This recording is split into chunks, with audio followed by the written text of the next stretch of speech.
I want you to repeat after me, people.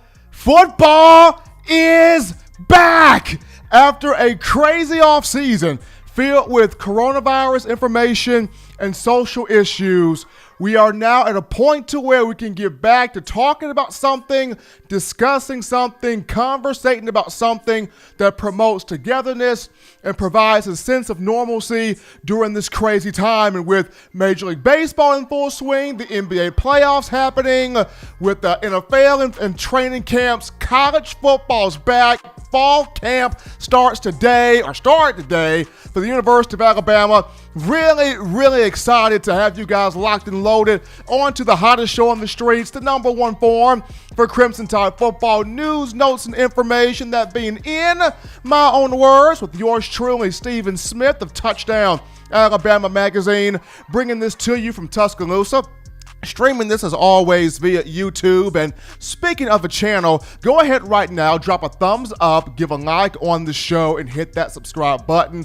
Also, turn all of those notifications on so that way you can have the best news, notes, and alerts on your Crimson Tide. Not only are we streaming this to you via YouTube, we're coming to you through Facebook as well. So all my Facebook people out there, shouts out to you guys. Speaking of Touchdown Alabama Magazine, you can purchase individual copies of the magazine, have those sent to your door. Link will be found in the description. But we got a lot to talk about, a lot to dive into, a lot to discuss. Today was day one of fall camp. As always, it's great to have my man John Ivory, as always, in the production studio.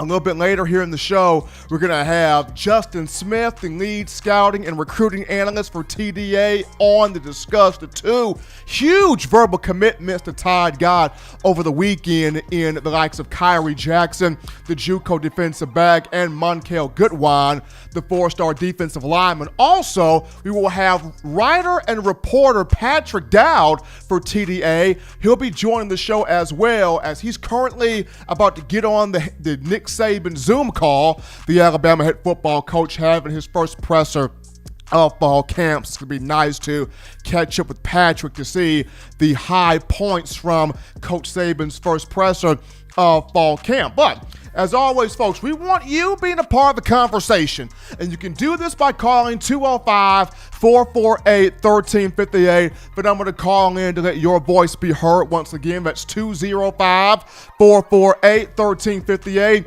And one more time, 205-448-1358. Want to hear from you. Want your thoughts, your energy, your passion, your enthusiasm. Football's in full swing, and we definitely want to hear from you guys on today. But first and foremost here, the update is Alabama, well, the first game for Alabama's 2020 schedule was released via SEC Network at 2 p.m. today, and that matchup was Missouri. So Alabama will start the regular season going on the road to face the Missouri Tigers on Saturday, September 26th. Now, the remainder of the schedule will be announced via the network in the next few minutes or so, and once we get the full schedule, we will get that information to you. But as of 2 p.m. Central Time earlier today, the first of the 10 games in the 10-game conference-only schedule for Alabama regarding the SEC, the Tide will take on the Missouri Tigers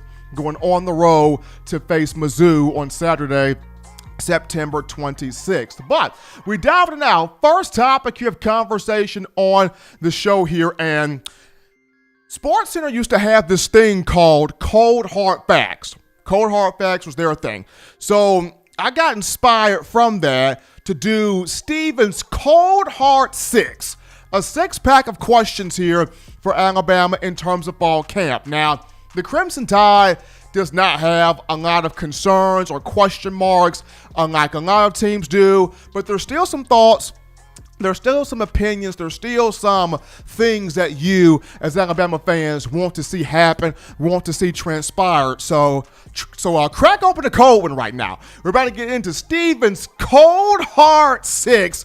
Big questions here from fall camp, or going into fall camp, that I want to have answered here for the Crimson Tide. So first and foremost here, question number one here coming from me: who will be the primary backup quarterback for the Crimson Tide?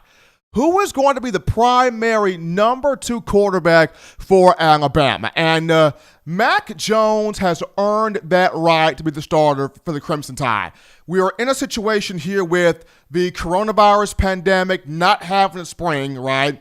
Nick Saban had to fight for the preseason practice program. You had to scramble to get walkthroughs and different drills and different practices, things of that nature. So when you're in an unprecedented time that we are in right now, it pays to have somebody that understands the playbook, that understands the system, that understands the teammates, that understands what's going on here in terms of the program. I feel like there are times where, as fans and I myself in the media, we kind of undersell or undervalue the importance of being at Alabama longer than 1 year. When you're in a Nick Saban system, as tough as it is, as complex as it is, as demanding as it is, as unorthodox as it is, as hard as it is, when you're at a Nick Saban system longer than 1 year or for at least a year plus more,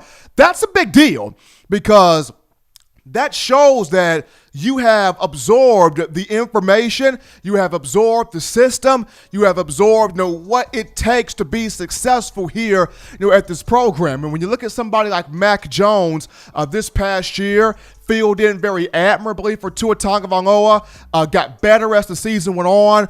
We saw even when Tua got hurt, had the hip injury, the offense didn't miss a beat. Tua was putting up 40-plus points a game. Mac put up 40-plus points against Arkansas, against Auburn, and he darn near did it again or a third time against Michigan. And I know people like to look at, Mac's 2 pick sixes against the Auburn Tigers, but it's a part of football. Mistakes are a part of life. You're going to make mistakes on the field. The big thing that Saban always talks about, how do you respond? How do you bounce back from those mistakes? Every Alabama quarterback in the program has made some mistakes in their tenure, but we've seen with Jones, he bounced back. He's able to create big passing yards, big touchdown opportunities. He's played well. He has earned that right to be a starting quarterback, QB1 here for the Crimson Tide. But along with this, since 2017, I myself in the media, you guys as fans, we have witnessed the importance of having a strong, capable, quality, backup quarterback. 2017, when Jalen Hurts had his struggles there against Auburn in the college football playoff, Coach Saban had no issues with pulling Jalen, putting Tua Tagovailoa out there in the biggest game of his life, and Tua excelled. The same thing with Mac Jones. Tua got hurt. Alabama put Mac Jones out there, and he got better each and every week. So now, with Mac Jones, the battle for the number 2 backup quarterback, or the backup quarterback, the number 2 guy behind Jones, is you've got 2 really talented guys between Bryce Young and Paul Tyson.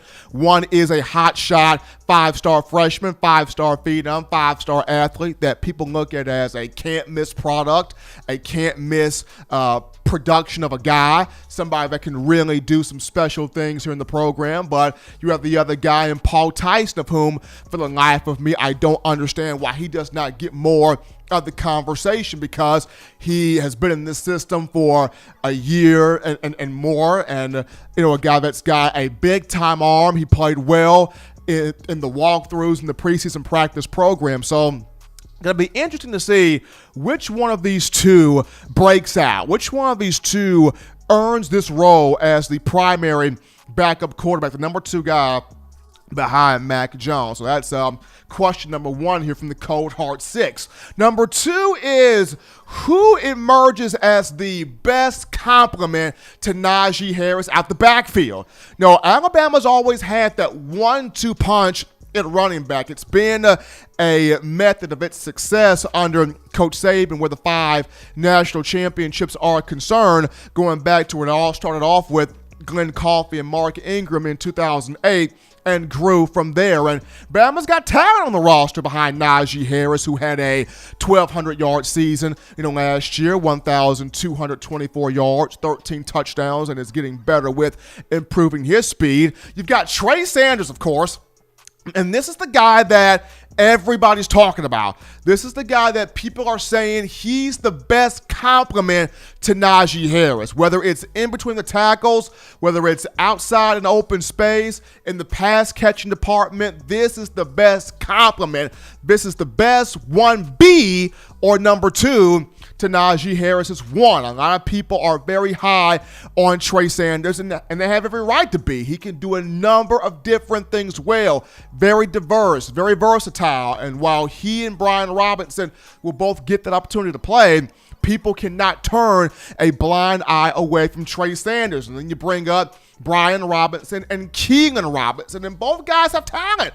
Both guys have ability. Both guys, are dynamic. I'm not willing or ready just yet to give up on Brian Robinson. I feel like he's got a lot of potential. He's got to get that speed up. He's got to get that speed a bit better and trust his instincts as a downhill one-cut running back. But at the same time, he does have a lot to battle here when you discuss Trey Sanders and also Keegan Robinson, who had 2 rushing touchdowns a season ago, the 2 longest rushing touchdowns by a running back. And Coach Saban mentioned that he's the guy, Keegan Robinson that being, is the one with the juice. So the number 2 question, who becomes the perfect complement to Najee Harris there as the number 2 back remains to be seen. Number 3 here, who emerges as the 3rd option at wide receiver? Will it be one guy or will it be wide receiver by committee? And you had the best group last season with Jerry Jeudy, Jalen Waddle, Devontae Smith, and Henry Ruggs III. And despite Jeudy and Ruggs going to the NFL, you still have Smith and Waddle returning to Alabama or back at Alabama. But who's the number 3 guy? A lot of people feel like it will be Mechie, and I have no doubt about that. Some people look at Slade Bolden. Some look at Xavier Williams. Some look at Javon Baker, the freshman, who is cutting up, turning heads, and impressing everybody in the Alabama football program. A tight end could be involved. It could be a Miller Forrestall. It could be a Carl Tucker, the graduate transfer from North Carolina. So will it be one guy or will it be wide receiver / tight end by committee? Who will be that 3rd receiving option for the Tide? That's question number 3 here from the Cold Hard 6. Moving on down to the 4th thought here goes on defense. Will Alabama have that consistent, non-stop, in-your-face pass rush? That was a problem last year. The pass rush at times was decent, and then it became non-existent at times. And we saw in 2015, 2016, and 2017, what made the secondary so good was that wave of pass rushers, guys coming from every angle to where offensive coordinators couldn't scheme for it, offensive linemen couldn't block it, running backs couldn't help out in the blocking schemes, and quarterbacks were rendered helpless. So how will this Alabama pass rush be tenacious this year? Christian Barmore's the main guy. He's proven he's the main guy, but he's gonna need some help. Who will step up and help Christian Barmore? DJ Dale, Fidarian Mathis, LeBron Ray, Justin Boyd, Byron Young, Joshua McMillan, Christian Harris, Alec Cajo, Ben Davis, also Dylan Moses. There's a number of different guys on this roster, on this team, that can affect the quarterback, that can affect the passing game, that can collapse the pocket, that will be that wave of pass rushers that are affecting the opposing team's passing game. So number 3, Alabama got to have that consistent, non-stop, in-your-face pass rush. Will it be one guy? Will it be a guy by committee? Who will rise to help Christian Barmore? That'll be the 4th thought there. Question number 5 from the Cold Hard 6. Who will lead by example and vocally in the secondary? The biggest thing I saw last year was Alabama secondary. The guys didn't talk. The guys didn't communicate. I played free safety in high school, and the biggest thing in that defensive backfield, you got to talk. Whether it's I got him, you take him. If I pass him off, do you got him? There has got to be some communication. The only guy that spoke last year, and you could hear that brother from the freaking parking lot, was Xavier McKinney. The other guys were kind of quiet. So who is going to be that vocal leader to keep that communication going? Is it Patrick Surtain? Is it Josh Jobe? Is it Daniel Wright? Is it Jordan Battle? Could it be a Jalen Armour Davis? Who knows who the guy may be, but Alabama's got to have that consistent communication in that defensive backfield, along with big plays by example, breaking on the football, tackling effectively, taking the angle away, creating those turnovers. But communication definitely is key in the secondary. And last but not least here from this cold hard six, the kicking game. Will Alabama's kicking game literally will it be mentally locked in? There are so many sporting entities that always talk about, well, we're a quarterback away, we're a pitcher away, we're a cleanup hitter away, we're a center away, we're a great, shooting guard, point guard away. Well, for Alabama football, you guys have always said we're a kicker away, and Alabama football most definitely a kicker away. So Will Reichert last year, he came in as a freshman saying, I'm going to end the kicking woes. Got hurt against Southern Mississippi. He's back healthy physically, but mentally, can he lock all the way in? Will he be locked all the way in mentally to give Alabama what it needs to have from the kicking aspect, or does it go to somebody like a Ty Perine who showed last season as a punter he's a big-time weapon? So those would be my cold, hard six, from backup quarterback to the number 2 guy, the complement to Najee Harris. Where the wide receivers are concerned, will it be one guy to be the third option? Will it be a wide receiver room by committee? Will Alabama have that consistent in-your-face pass rush? Who will be the vocal leaders or lead by example in the secondary? And then last but not least, the kicking game. Can Will Reichert be mentally locked in for this season? We take our first break now on In My Own Words, but don't touch that dial. We are just getting started. Upon our return, we go to your phone calls, your tweets, your thoughts, your chats, your concerns. It's fall camp, and we're talking Bama after this.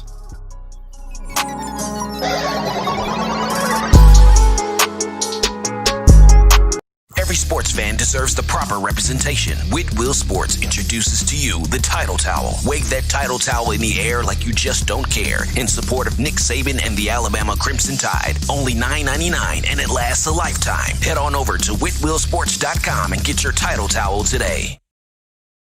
Touchdown Alabama Magazine is Alabama football's premier publication. A subscription to Touchdown Alabama Magazine is the perfect gift for any Alabama fan. For exclusive news and information, recruiting updates, a free annual print magazine, and more, go to touchdownalabama.com and click join. Only $5.95 per month, or pay $49.95 for a full year subscription. That's a saving of almost $22. Go to touchdownalabama.com today and roll Tide.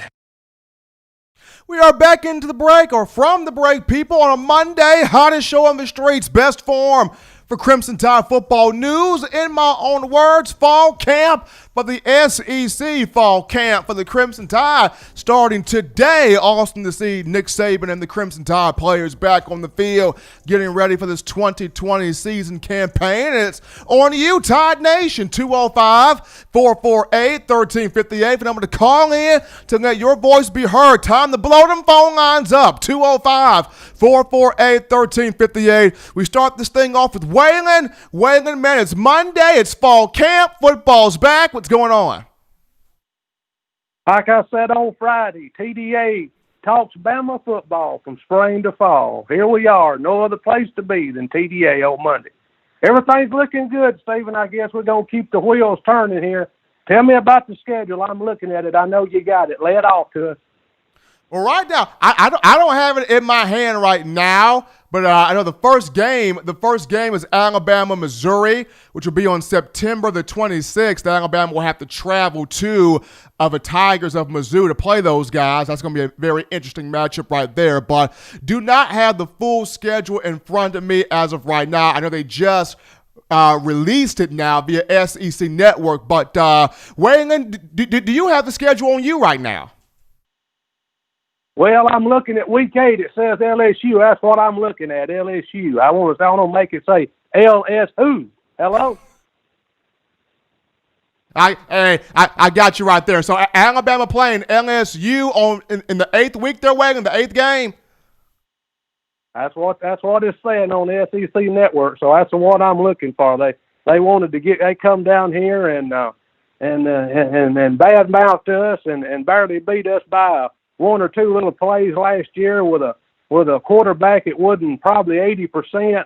Come on, man! I get tired of hearing that. And then they want to bash us and say we don't have all the championships we won. I read that little article here a few days ago. LSU is just they'll never get over it. The 8 years we beat them, and we beat them this year. I don't know what they'll do. They'll probably just dive off into the ocean down there, Stephen, I guess. It's going to be tough on them, man. It's going to be really tough on them when you're replacing 16 guys, 8 on offense, 8 on defense players to the NFL, and then you replace 2 coaches, 2 really good coaches in Dave Aranda, who was the defensive coordinator. He's now at Bangor as the head coach. And then your passing game coordinator, Joe Brady, who's now in the NFL with the Carolina Panthers. It's going to be difficult here on LSU to recreate what it had a season ago. But Waylon, with it being fall camp, what are you most excited for right now to see with it being fall camp? Well, I want to see a little improvement on the secondary. We've always had a good defense up front and linebackers. I'm not worried about that. That always comes together. These teams are throwing the ball more and putting it up in there, and we're gonna have to get in there and get them balls pulled out of the air and get some interceptions and get away from some of these pass interference. These referees are getting where they don't want you putting a finger on anybody. And let them play football a little bit. The secondary, I want to see a little bit of improvement in the secondary, Stephen. I agree with you right there. And this is a group that's back that's looking to be much so improved. And as I mentioned in the first segment, the best friend to a great secondary is having that in-your-face, nonstop pass rush. I think Christian Barmore is going to have some guys that's going to help him out, creating that friction from all angles to opposing offenses. It's going to be fun. But like you mentioned, got to have that secondary. Got to have Surtain and Job and Battle and Daniel Wright and the gang to create those turnovers, get those interceptions, break up some passes, force some fumbles, communicate, and just look alive back there in the back end. Exactly. That's exactly what it is. A lot of people wanting to call in. Hello to everybody in the chat. Thanks for all the love. And we done one for a Monday here for the new schedule, so we're going to blow out of here like rolling thunder and pouring rain. I'll see everybody on Wednesday. It's Monday on TDA. The schedule has been set to play. It's Bama versus Mizzou, September the 26th. When we leave there, they'll be awful sick. The rest of the schedule is set to come out at 6. We'll be waiting for Stephen to give us a fix. Bama hit the pay dirt once again, grabbing 2 more recruits over the weekend.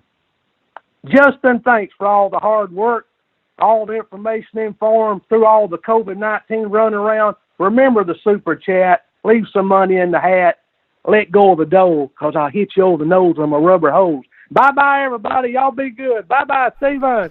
Appreciate that, Waylon starting us off here on a Monday with his call. We got Senator Hines, one of my guys. Senator Hines calling in right now. What's going on, brother? Man, nothing much, man. It's football time, Steven. It's football time, man. We just started practices today. The schedule that came out. We about to beat up on Missouri 42-13. I'm calling it week 1. Man, I'm excited, man. I saw the notification come up today. I said, yeah, let me get on here and see what Steven's talking about. And you come on with the cold hard 6, man. You're going to have to hashtag that. We're going to have to get that hashtag going, man. What you think? I mean, we're going to have to. I mean, I sat there and told people, crack open the cold one, man. It's the cold hard 6. It's the 6 questions here, for fall camp. And once again, your 6 may not be mine. Mine may not be yours. And as I mentioned, Alabama doesn't have just a ton of question marks or concerns like some other teams do, but there's still some thoughts out there that U.S. the fans would like to see Alabama do and perform well in this upcoming season. And yes, I mean, we've had an entire offseason to deal with information on the coronavirus, information on the pandemic. We've had a whole offseason to look at social issues and things like that. But now with today being fall camp, we're finally back to a sense of togetherness, a sense of normalcy, a sense of we can return to what we enjoy discussing, and that's college football and how Alabama's going to look like on this field. Right. And to address, I just want to address maybe two of those cold hard takes. Number 3, about the third option at receiver. I have a real close friend. I went to he graduated from the same high school I did, ended up getting at Alabama. I'm not going to say his name. He's no longer there anymore. But talking with him over the break, over the time he's been back and forth from home and back to the university, Michi, they calling him Baby Judy. That's what they calling him. Baby Judy. They call him Baby Judy with maybe 3/10 of a little bit more speed on the 40. And they're calling him Baby Judy. I call him Calvin Ridley's Canadian twin. That's what I said. I said he more like Ridley. He reminds me more of Ridley, but he's way more aggressive with the jump balls, man. I've seen some highlights. I've heard personal stories, man. And I mean practices, scout team offense, killing first team defense. And who's the name coming up? Him and Keelan Robinson are the two names that are coming up when you talk about guys that were playing scout team and doing opposing teams' offenses. Given our first team defense fits, Michi and Robinson are those two guys. And I believe Trey Sanders, is going to surprise the whole nation when he gets out there on that field. Everybody thinks it's all hype because he's at Alabama. But that guy is a man. That's a grown man out there. Him and Najee Harris, 1-2 punch, and you got to deal with Brian Robinson to come back there and relieve them after you just had to try to tackle those two all day. And they're not straight up power back. They will jump over you. We saw Najee Harris against South Carolina last year. We saw that play, and you got another guy behind him that's supposedly quicker and faster, left and right. Twitch work is a lot better than Najee. Come on, man. I don't see us dropping one in as far as the offense goes. Now the defense though, you right. You said it. You hit it on the head. Our secondary, we got to find somebody that's going to be that vocal leader, man. We looked way too confused, too many games last year in pressure moments. I believe Armour Davis, and I want to say his last name is Battle. I'm moving on the move right now, but Battle is safety. I think those two guys are going to be some key guys in that secondary. I want to just hear your thoughts on that. And before I get off, man, you already know how I do. Roll Tide. I love TDA, most reliable news outlet for Alabama football. And I appreciate you taking my call, Steven, man. You stay blessed, brother. I love what you're doing. Keep it up, brother. Appreciate the love that comes from Senator Hines. Love the passion in the phone call, and I'm excited to get this camp going. I'm excited to see the players, the impact guys that Saban's going to put here on this field. But we're continuing with the calls here on a Monday. You're live on In My Own Words. What's going on? Hey, what's going on? I was calling in, looking at the rank, looking at the way people are looking at Alabama going into the season, and I just don't think, for the first time in a long time, that we don't get enough respect for what we bring back.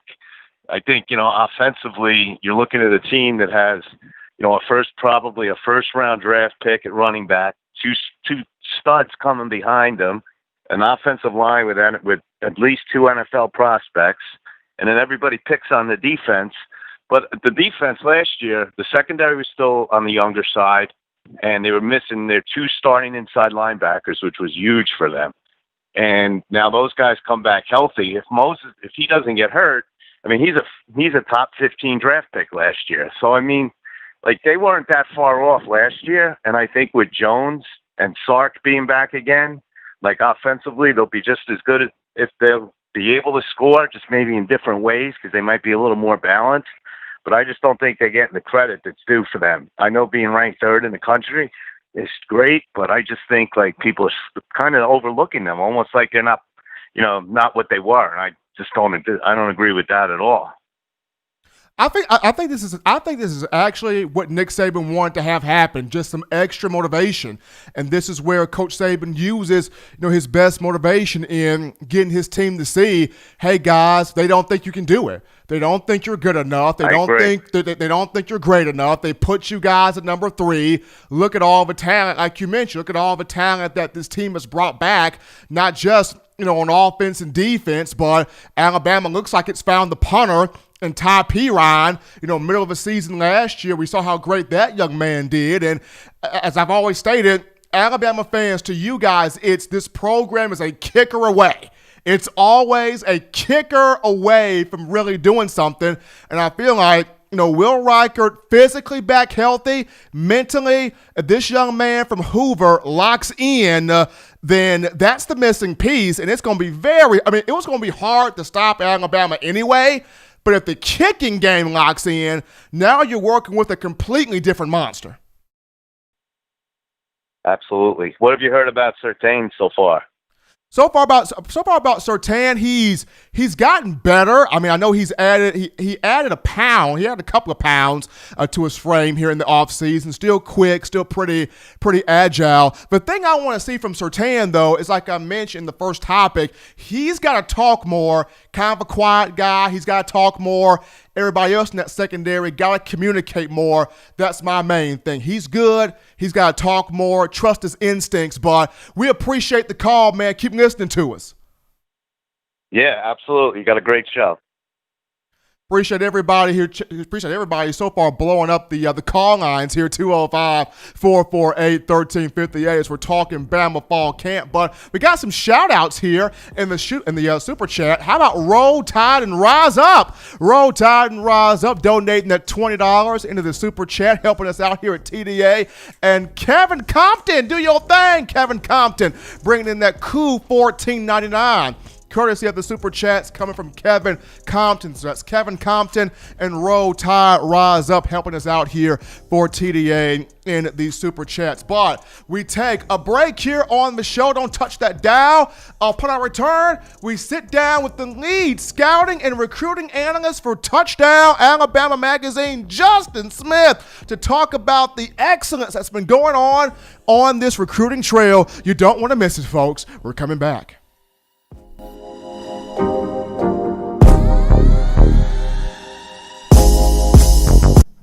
If you want delicious home-style cooking, sushi, and hibachi, check out Otoro Hibachi in the University Mall in Tuscaloosa, Alabama. At home and you can't get away from the TV because the Crimson Tide is about to score? Don't worry, delivery is also available through Waitr and Crimson2go. That's Otoro Hibachi in the University Mall in Tuscaloosa, Alabama. And make sure you let them know the good folks at Touchdown Alabama sent you.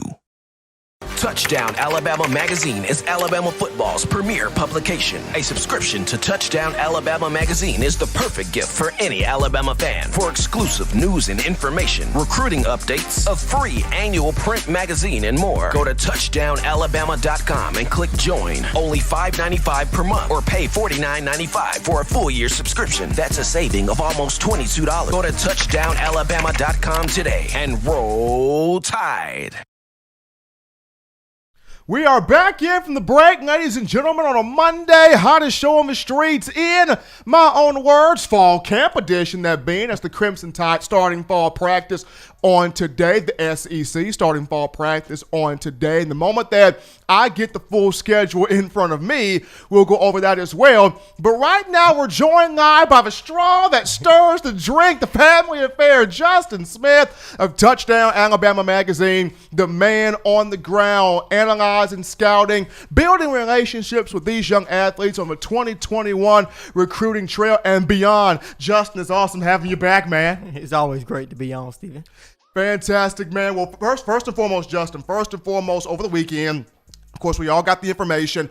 2 huge commitments come in for the Tide verbally. You've got Kyrie Jackson, the 4-star JUCO defensive back, and you also have Monkel Goodwine, the 4-star defensive lineman. It's just a while ago that Alabama fans were panicking. 1 verbal commitment, Deontay Lawson. What's going on with Nick Saban? Do these kids want to play for this program? And now you look up, commitments later, you got 17 guys, Alabama in the top 5 5, probably in the top 3 on this recruiting trail. What does Jackson and Goodwine bring to the table? Well, both are unique and interesting prospects. Great pickups for the Tide here in this 2021 recruiting class. You look at Goodwine. This is the guy who stands at 6'4", weighs 260 pounds, a very strong defensive end, a guy who's not afraid to take on blocks. I really like the way he pursues the football. This is a kid who shows a lot of effort on every play, and I think that shows a lot, and it speaks highly of him, the effort that he shows on every single play. As you guys can see on his highlight film, there's times during the play where he falls on the ground and he gets back up and he makes a tackle. So he reminds me of me, basically. Well, yeah, that shows the effort that Goodwine puts into every particular play. But as far as Jackson is concerned, this is one of the more technically sound defensive backs the Tide will bring in this 2021 recruiting class. You're looking at a guy who's very mature, a JUCO product, a kid who is ready to play at the next level, ready to come in and make an immediate impact, great ball judgment skills, plays with a chip on his shoulder, very aggressive, a kid who's not afraid to come downhill and knock your block off. This is a very great pickup for the Tide. Both guys are great pickups. Alabama now with getting in Monkel Goodwine and Kyrie Jackson, 17 verbal commitments here in this 2021 class. Now, before we came on, Justin, you talked about Alabama special teams coordinator and tight ends coach Jeff Banks, who has been exceptional on the recruiting trail. He tweeted something out earlier today. He tweeted some eyeballs earlier today on social media. Could we be looking at another potential commitment? Was Jeff Banks hinting at something? Well, usually the Tide's coaching staff, especially their assistant coaches, hint at possible commitments coming up. And when you look at Jeff Banks making that post, tweeting those eyeballs out, you have to keep your eyes out for the next Alabama commit. When you look at him dropping it, you have to look at some Texas recruits. You know he recruits the state of Texas hard for the Crimson Tide. You look at the guys that he is currently recruiting for the Tide here. There are 11 in the 2021 recruiting class from the state of Texas. You look at 4-star defensive end Thomas Dellier. He is a Texas product, although he will play a senior season at IMG Academy. You look at Jalen Miro, the former teammate of Dellier, a 4-star quarterback out of Katy, Texas, by the way of Tompkins High School. You also look at Shamar Turner, a 4-star defensive lineman who is also a Tide target out of Texas. So there are a couple of names to pay attention to here, as it looks as if the Tide will get another commitment very soon, as Jeff Banks hinted at it just then, as you just said. If you're just tuning into the show, ladies and gentlemen, we got the lead scouting and recruiting analyst for Touchdown Alabama Magazine, Justin Smith, here live on In My Own Words in studios here on a Monday, discussing the Crimson Tide's 2021 recruiting class and beyond. But Justin, one cool thing that happened, you got a chance to show off your receiver skills working with 2022, 4-star quarterback Tanner Bailey out of Gordo High School. Now, you and I played against each other in high school. You played at Robert C. Hatch in Uniontown. I played at the rival school, Francis Marion, in Marion, Alabama. But you were out there working with Tanner Bailey, showing your hands, your 40 time, all of that. How did that workout go with Tanner Bailey? And what impresses you about his game at quarterback? Well, it was fun. It was a great opportunity to get a chance to learn a little bit more about the 4-star quarterback out of Gordo, Alabama, of course. And the thing that I really like about his game is his ability to fit the ball into those tight holes. That is very, very impressive about his game. He's not afraid to fit the ball in between two defenders, not afraid to fit the ball into those tight positions, and I really like that about Tanner Bailey. He is an impressive prospect in the 2022 recruiting class. I mean, you do not hear too much about quarterbacks coming from Gordo High School, so he definitely is the real deal. Has offers from some of the top Power 5 programs, looking at Oregon, Alabama, of course, Auburn, LSU, and Michigan, and I think he will continue to get more offers. He's excited to get a chance to talk personally with coaches more when September 1st rolls around, which is the date that prospects in the 2022 recruiting class get a chance to have continuous and private one-on-one contact with college coaches, and I think Tanner Bailey is excited to get to that. But as far as me working with them, it was pretty fun. Sorry I wasn't able to break down my routes. I was wearing shoes, not cleats, but yeah, it definitely was a great opportunity. Justin Smith putting on his receiver shoes on that workout there with one Tanner Bailey as he's live here on the show here in my own words. So, Justin, one of the defensive linemen in this class that you have stayed up on in terms of scouting and analyzing is Tim Keenan, the 4-star defensive lineman prospect out of Birmingham, and he dropped the top 5. His top 5 is out. Alabama is included in that list. Now, he's actually got his commitment date set for August 29th.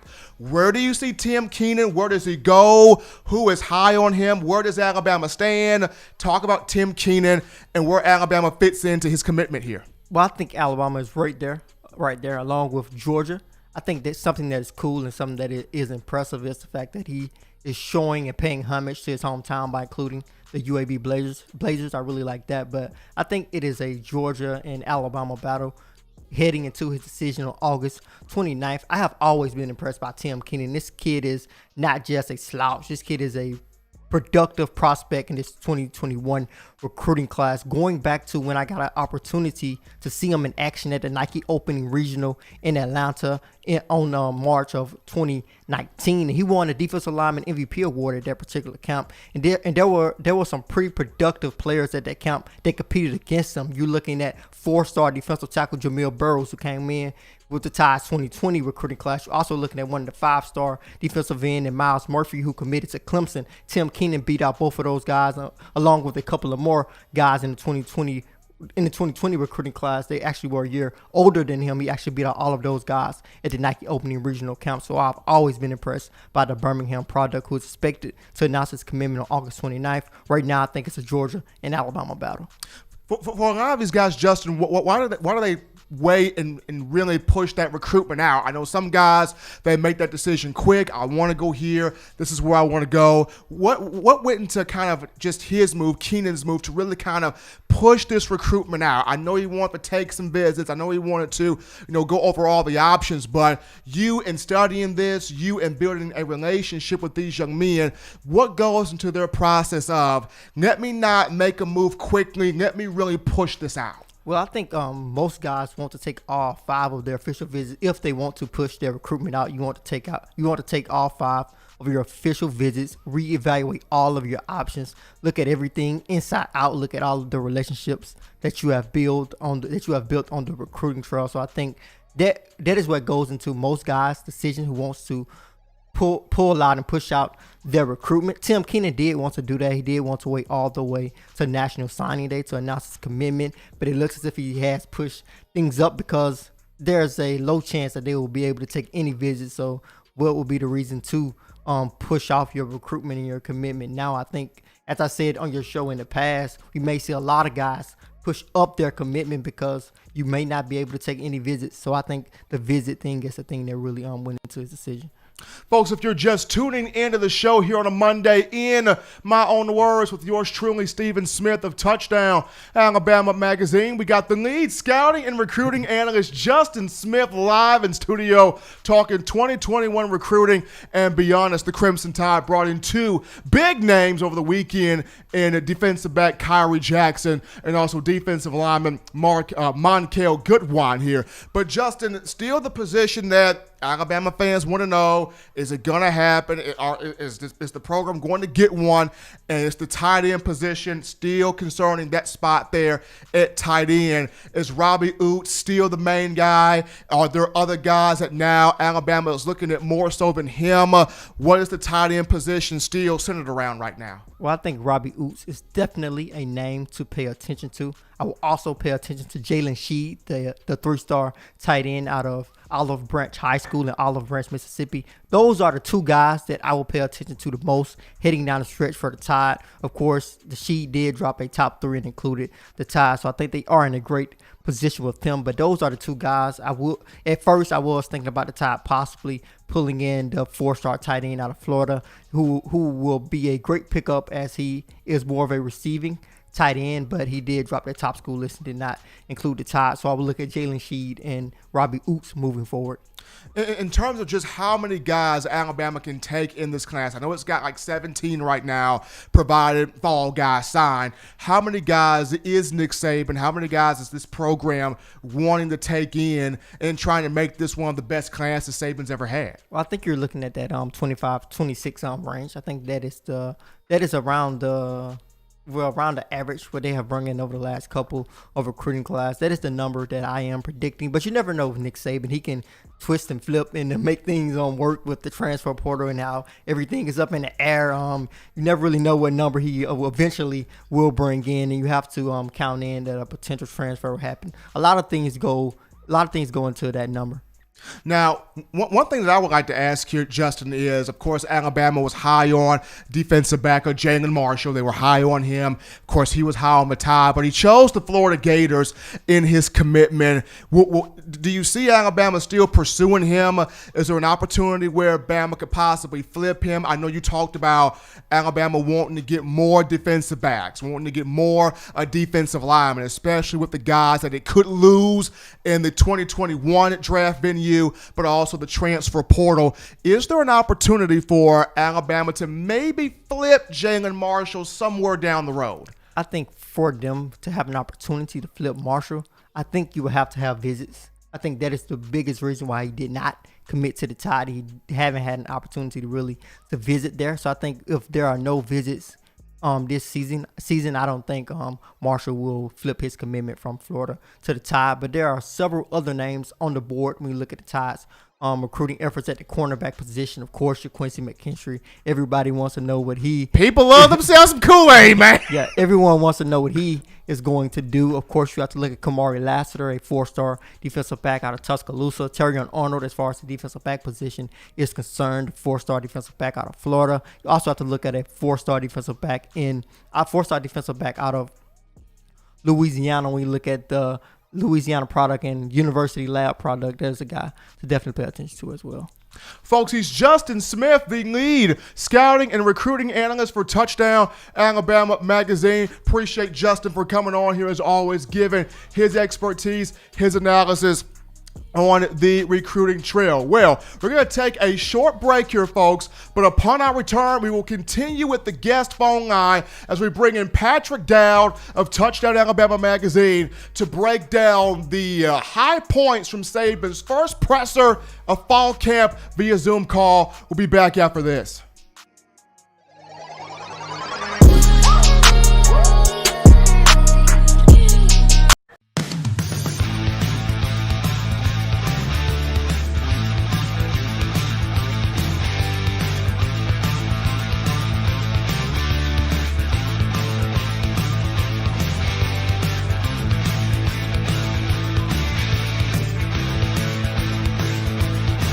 T-Town Menswear in the University Mall in Tuscaloosa. Touchdown Alabama magazine is Alabama football's premier publication. A subscription to Touchdown Alabama magazine is the perfect gift for any Alabama fan. For exclusive news and information, recruiting updates, a free annual print magazine, and more, go to touchdownalabama.com and click join. Only $5.95 per month, or pay $49.95 for a full year subscription. That's a saving of almost $22. Go to touchdownalabama.com today and roll Tide.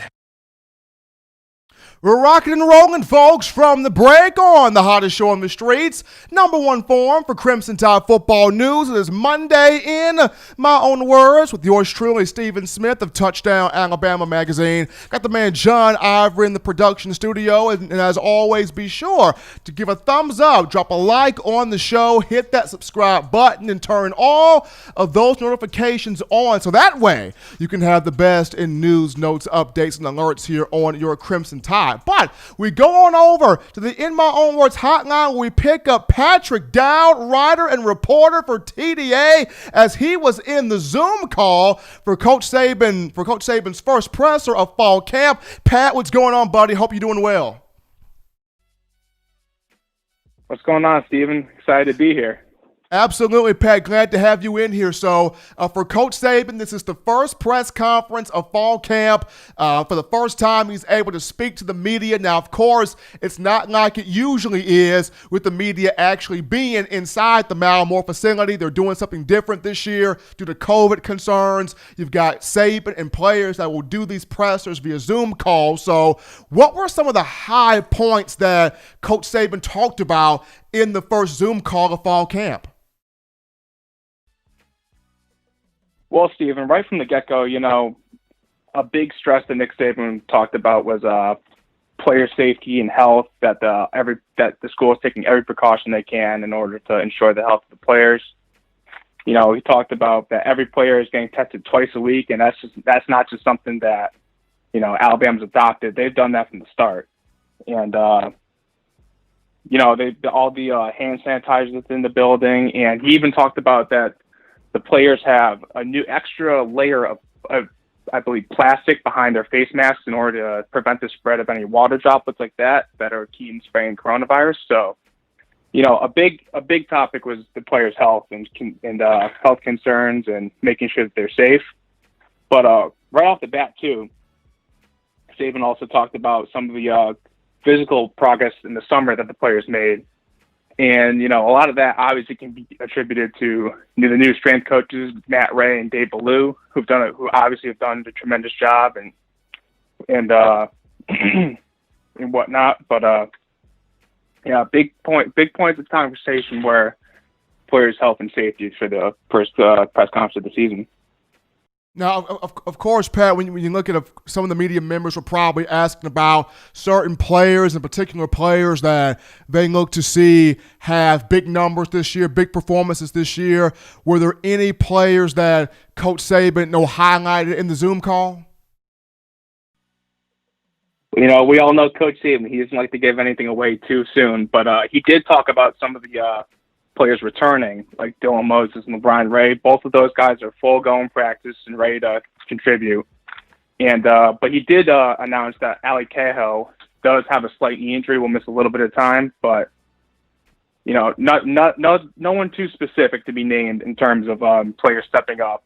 But I do know that he did highlight that they are looking to improve their overall toughness on defense, find some more leadership on that side of the football, and replace, I believe, the 3 to 4 starters that they had in the secondary. If you're just tuning into the show, ladies and gentlemen, we got Patrick Dowd, writer and reporter here for Touchdown Alabama Magazine on the line. Dowd was in on the Nick Saban Zoom call, the first presser of fall camp for Coach Saban. So flipping this kind of to offense here, Pat, anybody that he talked about briefly, on the offense, I know you mentioned he doesn't like to give anything away. I know this to be true about Coach Saban, but anybody on offense that he's, spoke on just briefly? No, he didn't get to touch on anything on offense, but I know later in the week there will be later Zoom calls with offensive coordinator Steve Sarkisian. I'm sure there will be more than enough questions handed out his way on who's going to step up for that third receiver spot, what's going to go on with the offensive line and the tight end position, because there's still a lot of competition to be had in those positions. When you look at the secondary, Pat, this was a group that, of course, Coach Saban mentioned.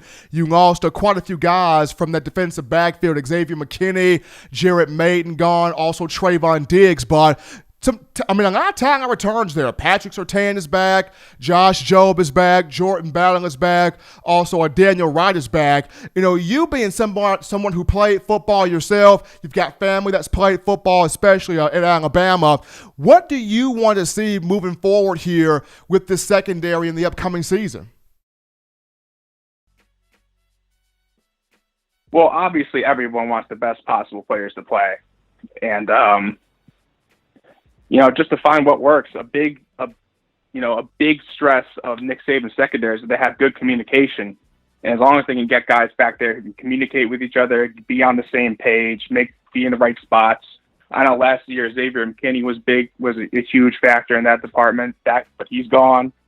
Yeah, lost another senior in Trayvon Diggs, Cheyenne Carter. These are, experienced players that you have to replace, and whoever can gel in that system will, whoever can gel the fastest in that system will be the right guy.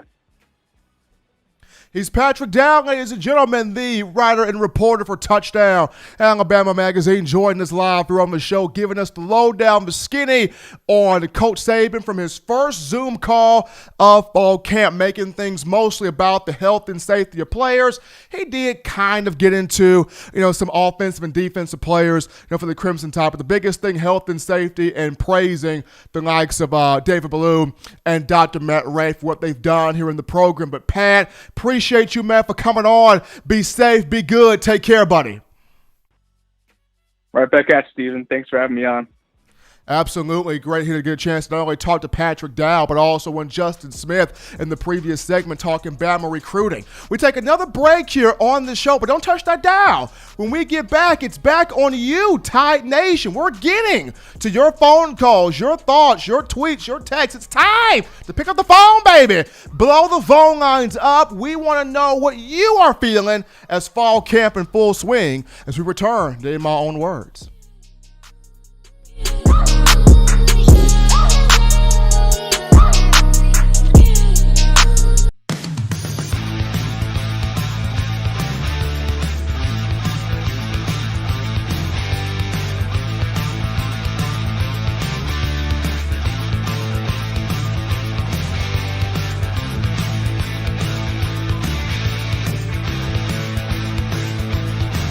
T-Town Menswear in the University Mall in Tuscaloosa. Touchdown Alabama Magazine is Alabama football's premier publication. A subscription to Touchdown Alabama Magazine is the perfect gift for any Alabama fan. For exclusive news and information, recruiting updates, a free annual print magazine, and more, go to touchdownalabama.com and click join. Only $5.95 per month or pay $49.95 for a full year subscription. That's a saving of almost $22. Go to touchdownalabama.com today and roll Tide. All right, folks, we are back in from the break here on the hottest show on the streets, In My Own Words, with yours truly, Stephen Smith of Touchdown Alabama Magazine. Before we get to the phone lines to take care of your thoughts, your tweets, your questions here, got a bit of breaking news here, as I do have, finally, the full Alabama 2020 schedule in front of me. And right after playing Missouri on September 26th, they're going on the road to play Missouri. Alabama will take on Texas A&M at Bryant-Denny Stadium on October 3rd. So October 3rd, it's got Texas A&M. On October 10th, it'll go on the road to take on Lane Kiffin and the Ole Miss Rebels. So October 10th, Alabama, Ole Miss. October 17th, it'll be Alabama, Georgia at Bryant-Denny. So the Tide got a bit of a scheduling break there. It does not start the year against Georgia. It gets Missouri first, then Texas A&M, then Ole Miss, and then the fourth game of the year at Bryant-Denny on October 17th. It will have Georgia. October the 24th, it'll go to Rocky Top Neyland Stadium in Knoxville, Tennessee to take on the Volunteers on the 24th.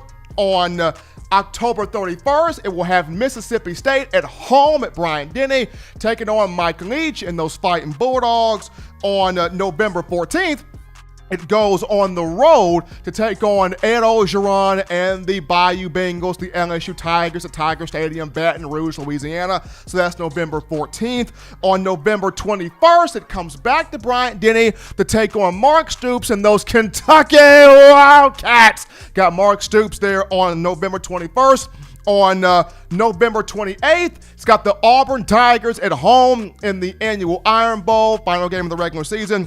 Well, not final game of the regular season, just the Iron Bowl there, because on December the 5th, it takes on the Arkansas Razorbacks on the road at DWR Razorback Stadium in Fayetteville, Arkansas. So it's got the Razorbacks on December 5th. So once again here, this will be the schedule right now. So once again, September 26th, Alabama's got Missouri on the road. On October 3rd, it's got Texas A&M at Bryant-Denny. On October 10th, goes back on the road, Ole Miss, Lane Kiffin. October 17th, it's got Georgia at home at Bryant-Denny. October 24th, Tennessee, Jeremy Pruitt, Neyland Stadium, Rocky Top. On October 31st, comes back to Bryant-Denny to face Mississippi State. November 14th, it's got LSU on the road, November 14th. November 21st, it's got Kentucky at home at Bryant-Denny. November 28th, it's got Auburn at home at Bryant-Denny. And on December 5th, it's got Arkansas on the road, DW Razorback Stadium on December 5th. So to me, this is a good schedule. This is a good schedule. Once again, Alabama got a bit of a scheduling break to me because for a lot of you out there, the thought was, maybe it plays Georgia first, or maybe it plays Vanderbilt first. So with everybody at first thinking Georgia will be the first game off the rip, Alabama gets Missouri, Texas A&M, and Ole Miss before it faces Georgia week 4. So you've got Missouri, kind of a tune-up game right there. And then you take on Texas A&M, tough opponent with Jimbo Fisher and Kellen Mond. The question will be, though, has Kellen Mond finally taken that next step? Or has Jimbo Fisher truly failed him as the quarterback savant, the quarterback mind, the quarterback whisperer that national media hails Jimbo Fisher to be? So this will be a big question here for Jimbo. Can he take Kellen Mond, and will Mond finally be able to take that next step? And then week 3, you've got Ole Miss on the road, Lane Kiffin. When the Rebels have had a competitive, fun, wild card of a coach, they have been really good. Go back to Hugh Freeze. Hugh Freeze was competitive. He was wacky. He was fun. He was a bit of a wild card. Yes, there were some cheating mechanisms here and there to Hugh Freeze, but at the end of the day, Ole Miss was still pretty darn competitive. 2014 and 2015. Beating Alabama in both seasons, and you got a fun guy in Lane Kiffin, so that'll be interesting there week 3. Week 4, you got Georgia, not the first game of the season, week 4 of the season, and gonna be fun there at Bryant-Denny. You're taking on Kirby Smart, Scott Cochran. Who will be the quarterback? Will it be JT Daniels, the graduate transfer from USC? Will it be Jamie Newman, the graduate transfer from Wake Forest? We'll have to wait and see to find out. But Georgia, being the week 4 matchup, that's interesting. And then you've got, the likes of Tennessee on the schedule. You've got, of course, Kentucky on there, Auburn on there. Got Arkansas. Arkansas being the final game of the season is intriguing because you're not used to that being the final game of the year. But Alabama got a scheduling break. Doesn't have Georgia week 1.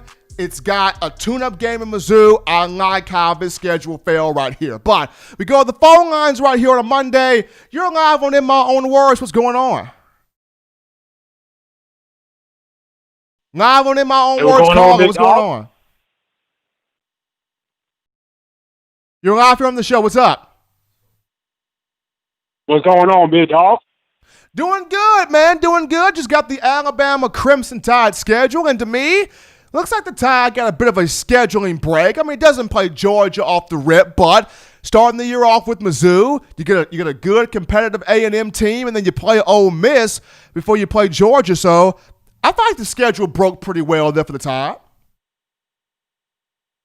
Hey, bro, I'm loving the schedule, big dog. Hey, I want to know what you think about Najee Harris and how the running back's going to do this year, big dog. Okay, so Najee Harris is running back number 1. We all know this. He's been working his tail off. He's got a YouTube channel right now. He's got the Heisman campaign thing going in the videos. Former Auburn running back Brad Lester has been really training him on improving his speed. So Najee Harris is going to be, running back 1. The question is, who is the perfect complement for him as that second guy, as the 1B, as the jelly to Najee's peanut butter, so to speak? So who would be that guy? A lot of people are talking Trey Sanders, and I would agree with that. He's been cutting up the entire preseason practice program. If he did not have the foot injury last August, this would be somebody of whom would have taken carries away from Najee and Brian Robinson Jr. So Trey Sanders will be the guy for me. He'll be the guy for me as the one as the number 2 guy for behind Najee. But you got 7 great backs on the roster. But question is, who will be the complement for Najee? I like Trey Sanders. But that's what I'm saying, Steven, because I'm thinking we got Najee, what his name, Trey, B-Raw, Keelan, and some of them freshmen. I'm thinking we just pound the ball all game, Steven. What you think about that, big dog? I mean, that's what Nick Saban wants. He won't ball control. That's the thing he was talking about all last year is getting back to having balance. And I mentioned this before. Steve Sarkisian's in a tough spot, dude, because you got to run the football to wear the opponent down. But with all of these 4- and 5-star receivers coming up in here that want to catch the ball, Sark's got one heck of a balancing act he's got to do. Right. Well, I appreciate you taking my call. I'm just ready for some football. I'm glad that this practice has started, and we ready to roll, baby. Absolutely. Fall camp started today, and I'm excited about it. But, my man, we appreciate the phone call. Keep listening to us. Kind of a cool topic here, folks, as we continue here on the show. And Mac Jones was on a Zoom call on Thursday of last week, and one of the things he talked about was the impression that David Ballou and Dr. Matt Ray have made on the program as the new strength staff, the new sports performance team.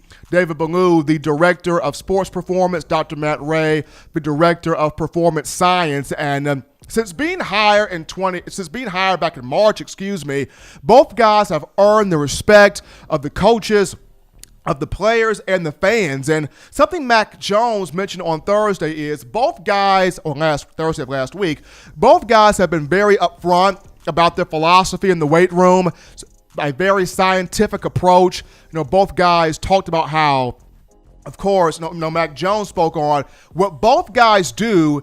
It transitions well. It translates well, onto the field. And for Ballou and Ray, the workouts that they have these players doing, the weights that they have these players lifting, the exercises, the stations, the treatments that are being done, there's a reason behind each one. There's a reason behind the weightlifting. There's a reason behind the treatments. There's a reason behind the speed training. There's a scientific reason behind everything these two guys are putting these players through. And according to Jones, it has given the team a huge boost of morale because both guys know what they're doing, the players know what they're doing, and you're not going through the motions. I mean, Jones mentioned that the strength staff has adjusted to the players have adjusted to the strength staff. Everybody's been grinding. Everybody's been working hard. The young guys look good. The veteran players look great also. So Ballou and Ray have come in here and have really infused the mentality of if you really want to be great, you can't be afraid of change. And a huge feather in the cap of Nick Saban for making the calculated decision when he did to go out there and get two guys that are keen on the science, that are keen on the analytics, that go into the deeper realm of optimum performance in terms of players. So Mac Jones showering some praise there on David Ballou and Matt Ray here. Another topic here, folks, is the Alabama players. The roster has been updated via RollTide.com on the players, and there are some interesting weight gains and weight losses on a few critical guys. So we're going to look at this right quick. First and foremost, Landon Dickerson on the offensive line, he added 17 pounds to his frame, going from 308 to 325 pounds. So the big center, former graduate transfer out of Florida State, at now 325 pounds. That's Landon Dickerson.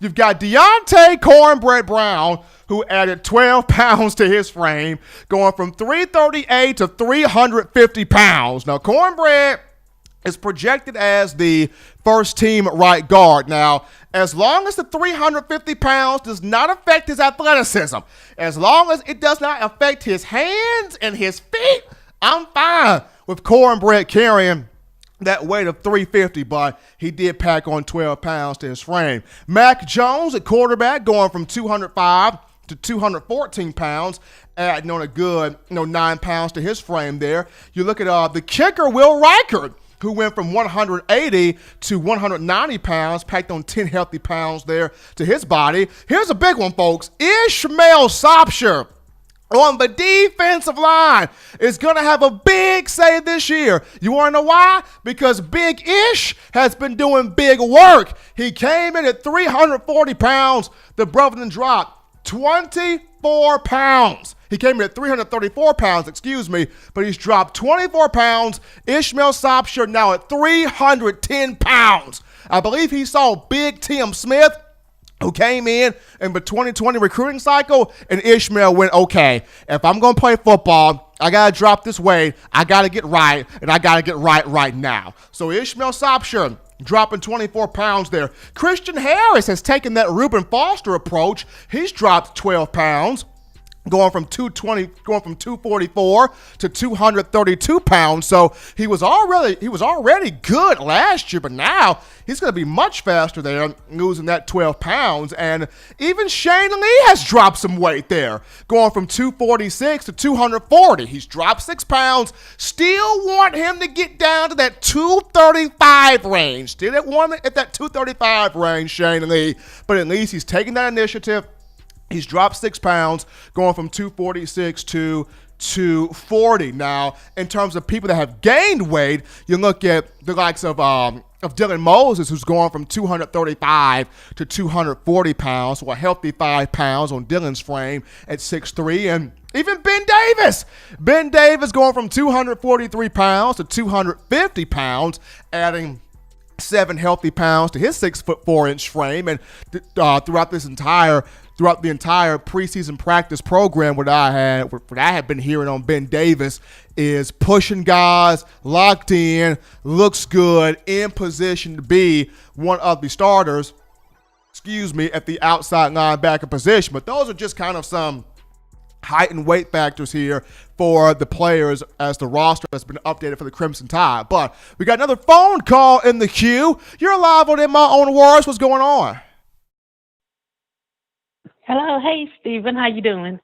Doing good, doing well. Just happy that fall camp football's back. I am loving it. I am so ready for football. I can't wait. But I want to ask you about our quarterbacks. Quite naturally, we probably all know that Mac Jones going to start. So kind of give me an assessment of what you think about the rest of the quarterbacks, who you think can get some more playing time. And just kind of give me, and I want to ask you one more question. What do you think about our special teams? Nobody's really saying anything. So what do you give me a kind of assessment what you think about those? Okay, well, the quarterbacks, it's a great overall room. Like you mentioned, Mac Jones will be the day one starter. He has earned that right to do so, unless proven otherwise. But the two guys behind him, Bryce Young and Paul Tyson, immensely talented. This is a great room. Bryce Young is a 5-star from California, had a great high school career, has done some great things. He did some great things in the practice program. Still some things he's got to learn because he didn't have a spring, but You see the athleticism, you see the ability to be specialist right there. And then you got Paul Tyson, of whom has been in this system a full season. And I've mentioned this, some people kind of underappreciate that. When you're in a Nick Saban system for more than a year, or at least a year in that unorthodox, complex, demanding system, that means you have a lot of knowledge stored and you have a lot of confidence stored. And I feel like not many people are talking about Paul, but this is a guy that's got an incredible arm. He can rip it, very accurate with it. So it's going to be a battle to see which one is going to be the number 2, the backup behind Mac Jones. But on special teams, you're right. Not many people are talking about this. My main thing is, as long as the kicking game is mentally locked in, you've got the punter and Ty Perine. You've got the return guys in Jalen Waller, who's going to be the kick returner, punt returner. But as long as the kicking game, whether it's Will Reichert, whether it's Ty Perine, whether Joseph Belovas can finally put it all together. I've been praying for Joe B, but I'm not sure about Joe B half the time. If Alabama can get the mental psyche together in the kicking game, that's the final piece. I know. I'm with you on that because I always get so worried about our kicking game. And if it came down to a field goal, could our kicking game really, you know what I'm saying? So I was kind of really worried about It's tough. kicking. I know. It's tough because it's tough. It's tough because it's like you don't want to sit here and practice all of these crazy rituals just to make an extra point or just to make a 20, 30, 40-yard field goal, especially when you've got the competition that they're making field goals like it's nobody's business. But it's always been that for Bama kickers. Have the mental focus. If they've got the mental focus, the kicking game will be okay. Exactly. So it's so good. Wonderful talking to you, Steven. This is my first time coming on your live. I normally miss you, but I'm so glad I called you today. Absolutely. Appreciate the call. Keep listening to us. I definitely will. All right. Bye-bye. Appreciating the calls there coming in from you guys on fall camp for Alabama. But before we take our next break, got to shout out some guys here in the Super Chats. As always, the president of the TDA Super Chat Fan Club, Waylon, dropping in that $1.99, that $1.99 in the Super Chats. And also, how about Willie351? Willie351 dropping in that cool $8.88 there in the Super Chat line for TDA. Appreciate you guys donating to us here on the network. But we take another break here on the show. Don't touch that dial, folks, because upon our return, I get into the top five, my top five newcomers / true freshmen that you better keep your eye on in this fall camp. And it's coming after this.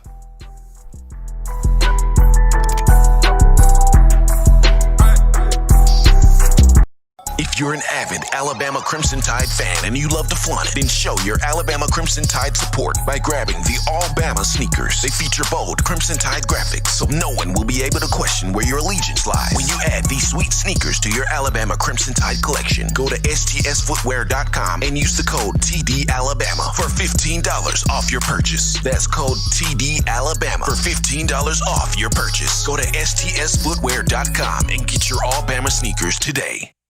Touchdown Alabama Magazine is Alabama football's premier publication. A subscription to Touchdown Alabama Magazine is the perfect gift for any Alabama fan. For exclusive news and information, recruiting updates, a free annual print magazine, and more, go to touchdownalabama.com and click join. Only $5.95 per month or pay $49.95 for a full year subscription. That's a saving of almost $22. Go to touchdownalabama.com today and roll Tide.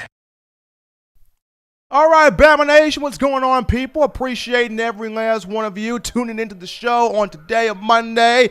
Hottest show on the streets, number one forum for Crimson Tide football, news, notes, and information. That being in my own words with yours truly, Stephen M. Smith. And as always, be sure to give a thumbs up. Yeah, drop a like on the show, hit that subscribe button, turn all of those notifications on. That way, you can have the best in news, notes, information, and coverage on your Crimson Tide as football back in full swing. Fall camp, first day of camp. But the Crimson Tide started on today, and the SEC schedule came out, and we were able to dive into that as well. But now we get into my top five newcomers / true freshmen that you got to keep your eye on here in fall camp. And starting this off here at number five, I got to go with Carl Tucker at tight end.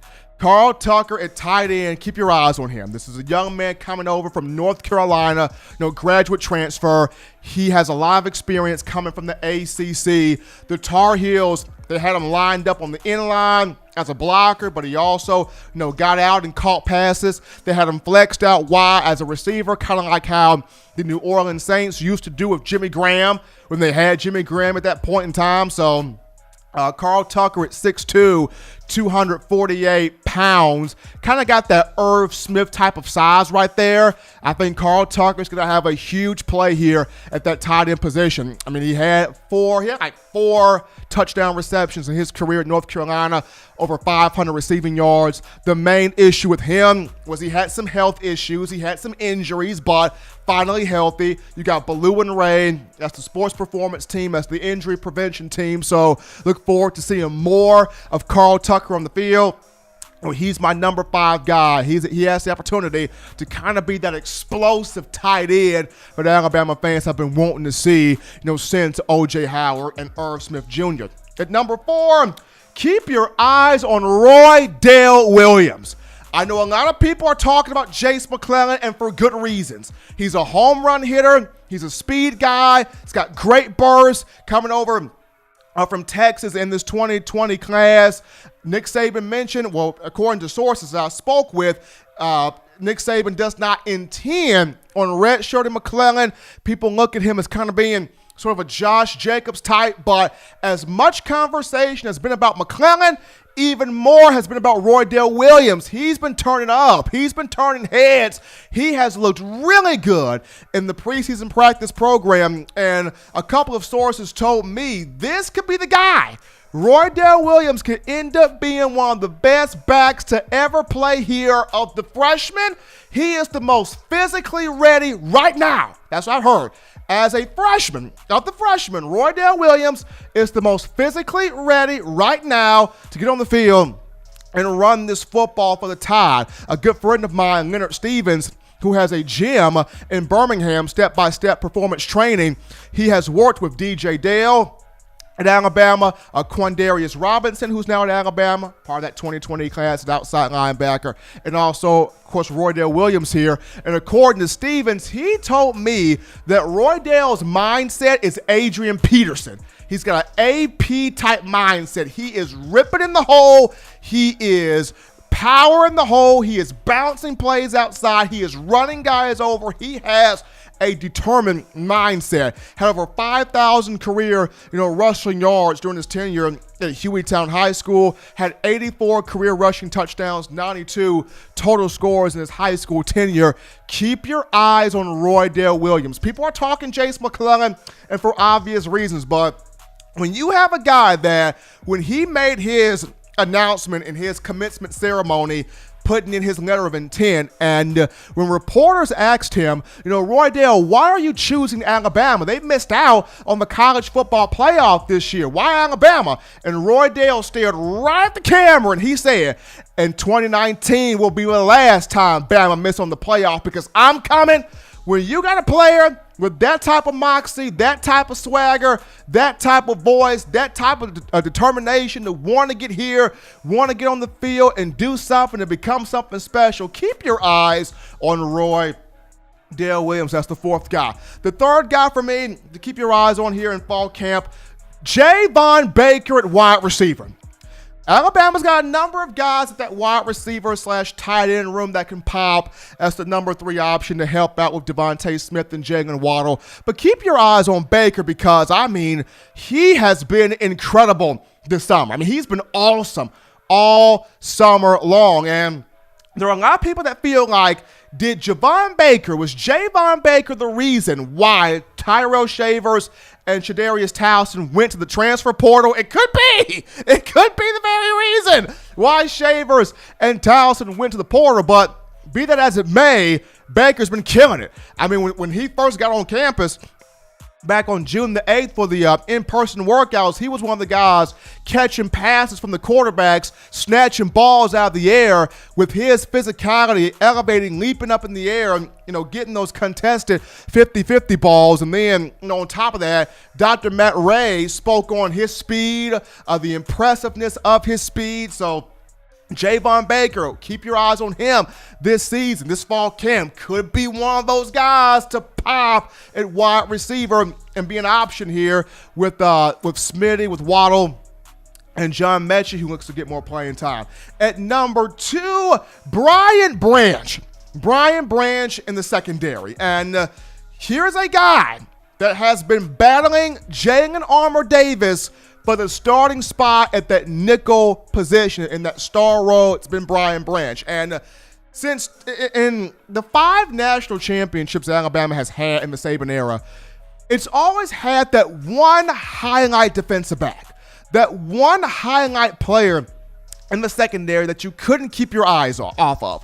Whether that guy was Mark Barron, or whether it was Eddie Jackson, whether it was Minkah Fitzpatrick, whether it was Levi Wallace. It always had at least one highlight player. You can throw D. Milner in there. You can throw Clinton Dix in there as well. But Alabama's always had that one highlight player in the defensive backfield. And when you look at Brian Branch, he's got that highlight ability. When you watch his tape, I know he looks at Minkah Fitzpatrick as his idol.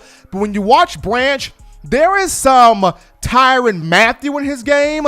There is some Patrick Peterson in there.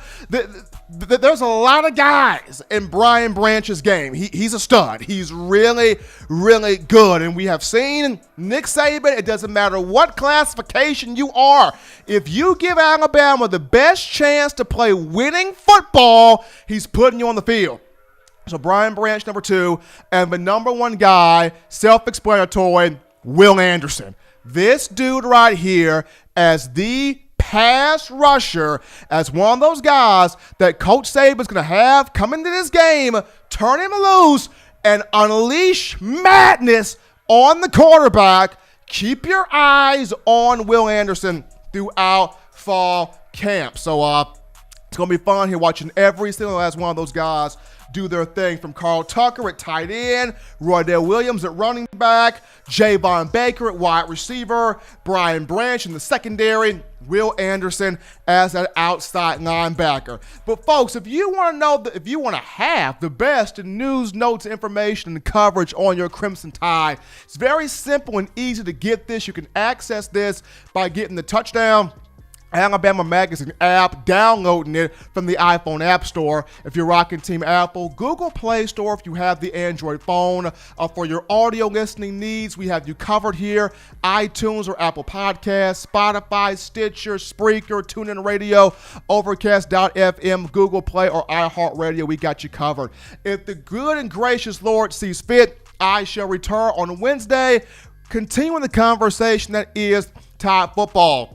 As always, folks, you want to support the Crimson Tide and support these athletes in the We Want to Play movement. This is what you do. You go to tdawear.com. Once again, go to tdawear.com and you can purchase the We Want Football shirts and the Let Them Play shirts. tdawear.com, where you can get the We Want Football shirts and the Let Them Play shirts. This and other apparel, tdawear.com. Go right now. Check out those shirts and all other apparel. Also, you can purchase individual copies of Touchdown Alabama Magazine right now. Have those sent to your door. Link will be found in the description. And for a limited time, you can still get that online subscription to TDA. Just $5.95 a month. Go to touchdownalabama.com, click join, be a part of our family. Get that subscription online, only for a limited time. You get the best news, latest news on Alabama, the exceptional recruiting information from our own Justin Smith, and also the annual print magazine. This month goes out on Monday, August 31st. So do what you got to do to get that online subscription. $5.95 a month, only for a limited time. But until next time, folks, husbands, love your wives. Wives, appreciate, value those husbands. Children, continue doing those things legitimately now to not be bored. Be sure to get you those 3 hearty meals a day, those 3 great laughs a day. Protect yourself, protect the loved ones around you. Till next time, folks, I'm your man, Stephen M. Smith, and this has been In My Own Words.